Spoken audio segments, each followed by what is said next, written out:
চলচ্চিত্রে যারা কাজ করে বলেন তো ওদের দেহ দেখানো ছাড়া আর কি আছে? নিজের এত সুন্দর স্ত্রীকে টাকা কামাতে লাগিয়েছে, দরকার একটা শয়তানকে রাখেন।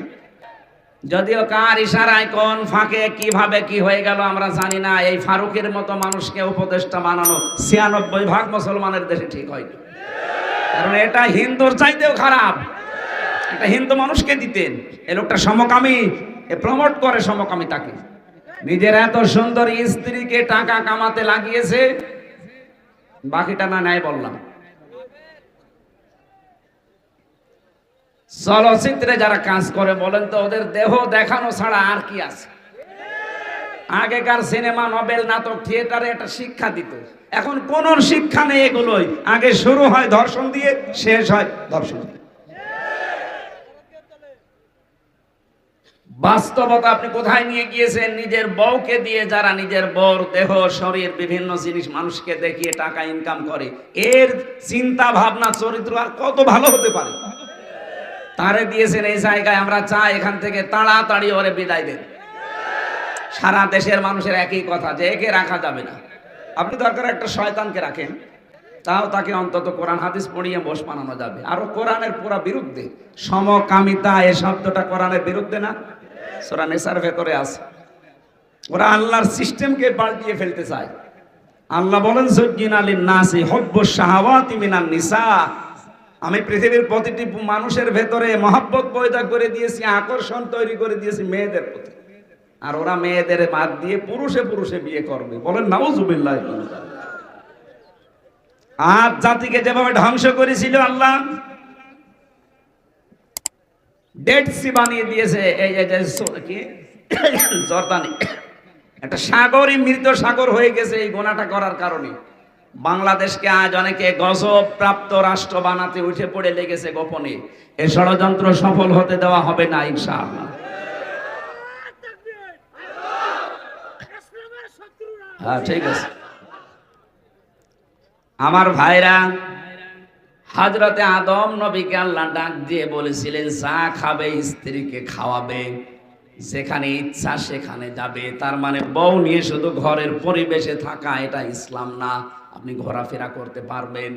রাগাদান হাইসু শি'তুমা, যেখানে ইচ্ছা যাবেন, যা ইচ্ছা খাবেন, যা ইচ্ছা দেখবেন।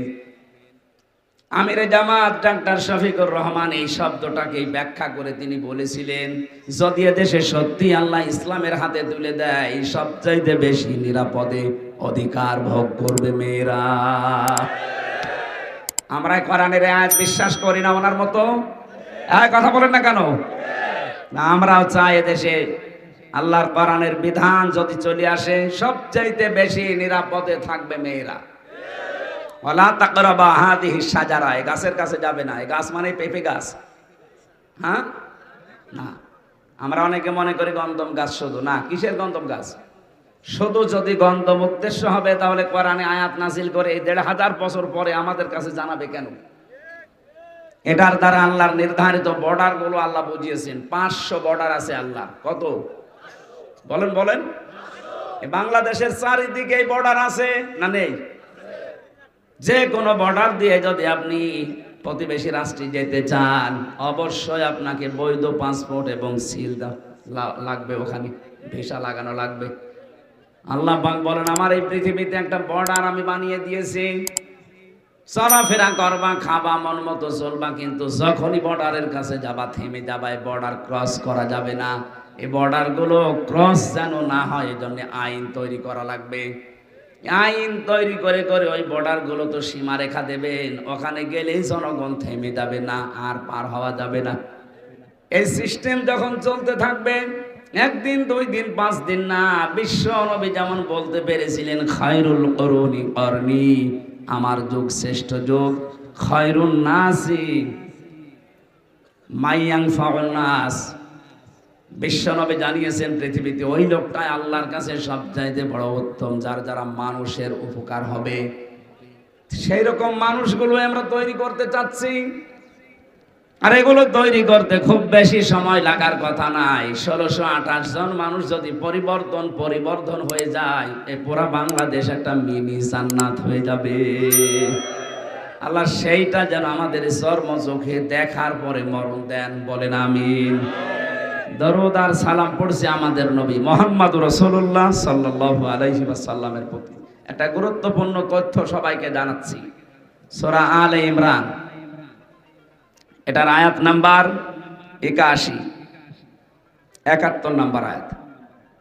আল্লাহ রাব্বুল আলামিন বলেন, وَإِذْ أَخَذَ اللَّهُ مِيثَاقَ النَّبِيِّينَ لَمَا آتَيْتُكُم مِّن كِتَابٍ وَحِكْمَةٍ ثُمَّ جَاءَكُمْ رَسُولٌ مُّصَدِّقٌ لِّمَا مَعَكُمْ لَتُؤْمِنُنَّ بِهِ وَلَتَنصُرُنَّهُ। আমি প্রত্যেকটি নবীর কাছ থেকে এই অঙ্গীকার নিয়েছিলাম। ও গাইবান্ধাবাসী খুব খেয়াল করে শুনবেন, কান লাগিয়ে। আপনার এই আয়াতি হেদায়েত পাওয়ার জন্য যথেষ্ট। প্রতিটি নবীর কাছে আমি এই অঙ্গীকার নিয়েছিলাম যখন তাদের কাছে কিতাব আর হিকমত এসেছিল, এই কিতাব আর হিকমতের দ্বারা, যে তোমাদেরকে আমি কিতাব দিয়েছি, হিকমত দিয়েছি। হিকমত মানে বিশেষ জ্ঞান তোমাদেরকে আমি কাউকে কাউকে দিলাম।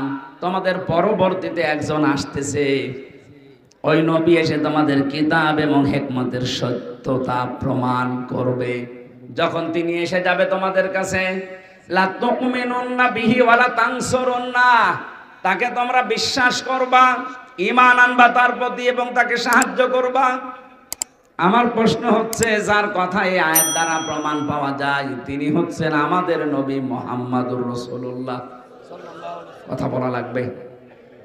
এই নবীর কথা আল্লাহ আয়াতের ভেতরে ইঙ্গিত দিচ্ছেন, ফাম্মা জাআকুম রাসূল। এই যে 1 বছর দিয়েছে, তোমাদের কাছে আসবে একজন রাসূল, মুসাদ্দিকুল লিমা মাআকুম, তোমাদের সাথে যা আছে তার সত্যতা প্রমাণ করে দেবেন তিনি। তিনি বলবেন, হ্যাঁ তাওরাত সত্য, জাবর সত্য, ইনজিল সত্য, 100টা সহিফা সত্য।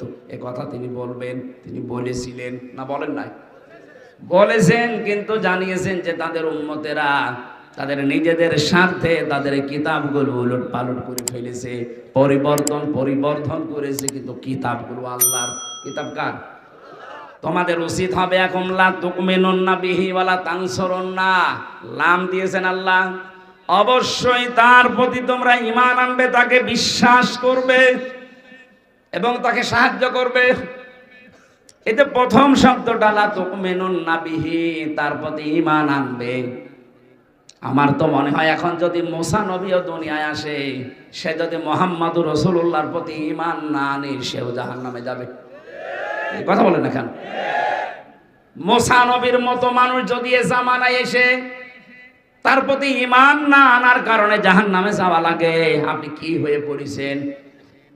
বলেন, আমি কি আল্লাহর হুকুম মানি না? হ্যাঁ আপনি মানেন। আপনি নামাজ পড়েন, রোজা রাখেন, হজ করেন, দান সাদকা করেন। এই যে 4টা কথা বললাম, এটা হুকুম কার? আল্লাহর। কার? বলেন বলেন। আল্লাহর হুকুম আপনি মানছেন, কিন্তু এই জামানার প্রেরিত পুরুষ যিনি, যেই দিন তাকে পাঠিয়েছে ওই দিন থেকে শুরু করে কিয়ামত পর্যন্ত একজন প্রেরিত পুরুষ আছে, তার নাম মুহাম্মাদুর রাসূলুল্লাহ। আপনি যদি সত্যি আখিরাতে বিশ্বাসী হয়ে থাকেন, কিয়ামতে যদি নাজাত পেতে চান, মরণের সময় যদি আপনি সত্যি ঈমানটা নিয়ে মারা যেতে চান, যিনি প্রেরিত পুরুষ এখন আছে কিয়ামত পর্যন্ত, যার ঘোষণা, তার প্রতি বিশ্বাস করা লাগবে না? বলেন বলেন। এবার আমার প্রশ্ন, তিনি রাসূল হয়েছেন, নবী হয়েছেন কত বছর বয়সে? 40। বলেন না কেন? 1 থেকে 40 বছর পর্যন্ত তাকে আরব জাহানে কেউ নবী বলতো, কেউ রাসূল বলতো? কি বলতো? আল-আমিন আস-সাদিক, অথবা মুহাম্মদ ইবনে আব্দুল্লাহ, আব্দুল্লাহর ছেলে মুহাম্মদ। তাকে যখন রাসূল বলা, নবী বলা আরম্ভ হয়েছে, তখন তার বয়স কত? আরো জোরে। 40 থেকে 63 কত বছর হয়?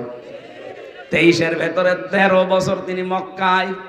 এই 13 বছরের জীবনে শুধু মার খেয়েছেন।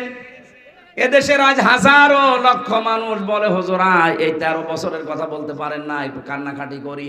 বললাম 13 বছরের কথা বলে আপনাদেরকে আমি কান্নালাম, কিন্তু বাকি এখনো যে তার জীবনে 10 বছর ছিল মদিনায়, আর 10 বছরে তিনি রাষ্ট্রপতি ছিলেন।